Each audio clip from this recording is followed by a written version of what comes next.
अस्सलाम वालेकुम viewers, welcome to my channel simple and delicious cooking.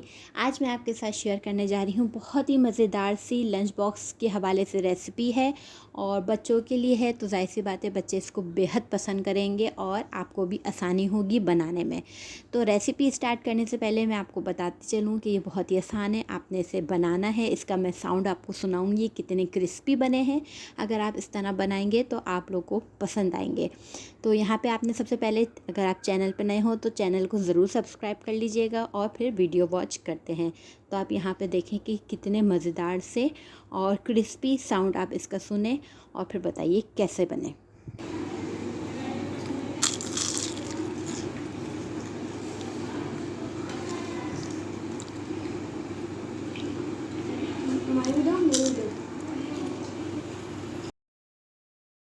अब यहाँ पर आ जाते हैं अपनी रेसिपी की तरफ। सबसे पहले आपने बॉयल्ड आलू लेने हैं। आलू को अच्छे तरीके से बॉयल कर लें और उसके बाद उसको अच्छे से मैश कर लें और मैश करने के बाद आपने इसमें इसको ठंडा कर लें। अब यहाँ पे मेरे पास 1/3 कप ब्रेड क्रम्स हैं और यहाँ पे कॉर्नफ्लावर है 2 टेबल स्पून, ब्लैक पेपर है 1 टीस्पून, चिकन पाउडर है 1 टीस्पून और सॉल्ट है 1 टेबल स्पून। सॉल्ट आप अपनी टेस्ट के अकॉर्डिंग भी कर सकते हैं। इसके अलावा मेरे पास रिंग कटर था, वो आप इस्तेमाल कर लें। आप कोई सा भी कटर इस्तेमाल कर सकते हैं और आपने स्ट्रॉ इस्तेमाल करना है, स्ट्रॉ लेना है जो आइस के लिए होल्ड कर सकें। बस यहाँ पे और अब आपने क्या करना है, तमाम चीज़ें जो हैं वो एक एक करके इसमें शामिल कर देनी है। जैसे कि ब्रेड क्रम्ब चले गए और यहाँ मैं 2 टेबल स्पून फुल भर के कॉर्नफ्लावर कर लूँगी। इसके अलावा यहाँ पे मेरे पास है salt, black pepper and chicken powder. ये तीनों चीज़ें आप इसमें शामिल कर दें और आपने इसको हाथों की मदद से अच्छी तरीके से कंबाइन कर लेना है। अच्छी तरीके से आप इसको मिक्स कर लेंगे तो एक आटे की डो की तरह आपका ये बन जाएगा, बिल्कुल हार्ड सा। तो ये आप देखें इस तरह की शक्ल आ जाएगी। अब आपने क्या करना है, इस पे आपने टेबल पे रखें आप और इसको आप पहले अपने हाथों की मदद से फैलाइएगा और उसके बाद आप रोलिंग पिन की मदद से इसको आप बेल लीजिएगा। इससे ये होगा कि आपके जो सारा बैटर है वो इक्वल बिल्कुल बराबर बराबर हो जाएगा। मोटा और पतला, कहीं से मोटा और कहीं से पतला नहीं होगा। बस आपने यहाँ पे सर्कल वाला जो है कटर इस्तेमाल करना है, वो आपने इस तरह से कट करते जाइए। ये वैसे तो नहीं चिपकेगा और अगर बिलफर्स चिपक भी रहा हो तो आप इसमें थोड़ा सा तेल का इस्तेमाल कर लीजिएगा। ठीक यहाँ पे इस तरह से मैंने कट कर करके इसको साइड पे रखती जा रही हूँ और बाकी जो हमारे पास बचेगा फिर हम दोबारा उसको रोलिंग पिन की मदद से इसको फैलाएंगे और दोबारा हम इसके और बना लेंगे। बस ये देखिए इस तरह से मैंने इसको कट करने हैं और ये आराम से 20 से 25 जो हैं वो आपके बन जाएंगे ईज़िली। अब ये देखें ये इस तरह से बहुत ईज़िली आराम से निकल रहा है और इसी तरह मैंने सारे कट कर लिए। ये करने में बड़ा मज़ा भी आएगा और दूसरा ये कि अगर आपके बच्चे छोटे हैं और उनको आप इस साइड पे लेकर आएंगे करवाने के लिए तो वो लोग भी इस चीज़ को बहुत शौक़ से करेंगे और उनको मज़ा आएगा, क्योंकि मेरा बेटा भी ये काम कर रहा था साथ में दूसरी टेबल पर साथ साथ में। तो बस यहाँ पे अब आपने स्ट्रॉ की मदद से क्या करना है कि आप इसमें आइस की तरह 2 होल बना देने हैं ताकि आइस का शेप आ सके। हर उस पे आपने इजीली आराम से बन जाएगा, ज़्यादा मुश्किल भी नहीं होगी और आप देख रहे हैं कि ये चिपक भी नहीं रहा है।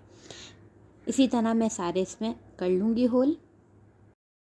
इसके बाद आपने चम्मच की मदद से स्पून आप लें और उसकी मदद से आप एक स्माइलिंग फ़ेस की तरह यूँ कट लगाएंगे तो एक स्माइलिंग फ़ेस तैयार हो जाएगा।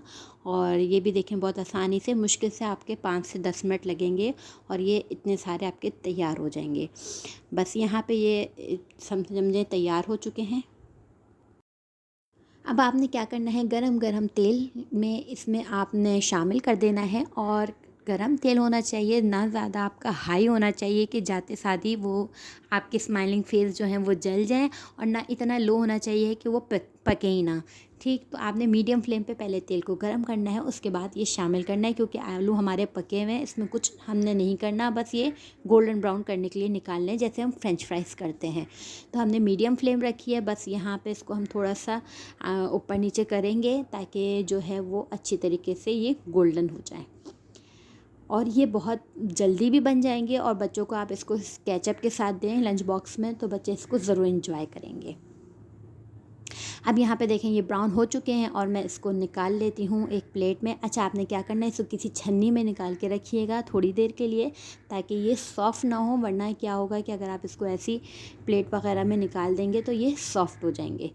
तो बस आप इसको निकाल लेते हैं किसी छन्नी में। आप जैसे हम पकोड़े शकोड़े निकालते हैं, फ्रेंच फ्राइज़ निकालते हैं, उसी तरह आपने इसको निकाल लेना है और ये बिल्कुल क्रिस्पी होंगे। इसका साउंड मैं आपको अभी सुनाऊंगी, आप खुद सुनिएगा ये कितने क्रिस्पी बने।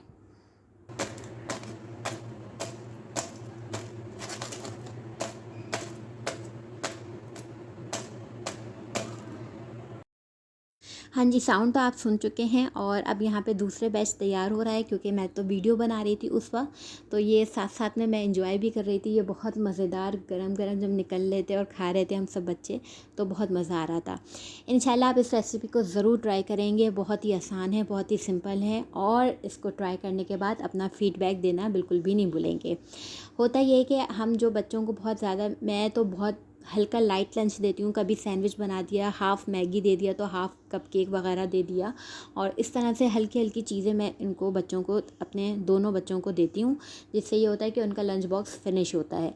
और बहुत ज़्यादा हैवी लंच आप देंगे तो बच्चे फ़िनिश नहीं कर पाते। तो इस तरह के स्नैक्स मैं आपके साथ शेयर करूँगी इंशाल्लाह। आप इसको ट्राई करिएगा, ईज़ी भी होंगे और कम बजट वाले भी होंगे।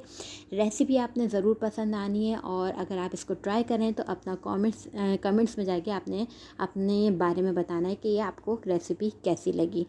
इंशाल्लाह नई रेसिपी के साथ आऊँगी। अपना बहुत सा ख्याल रखिएगा, चैनल को ज़रूर सब्सक्राइब करते हुए जाइएगा, और वीडियो को लाइक एंड शेयर करना बिल्कुल भी मत भूलिएगा। इंशाल्लाह नई रेसिपी के साथ मिलते हैं। खुदा हाफ़िज़।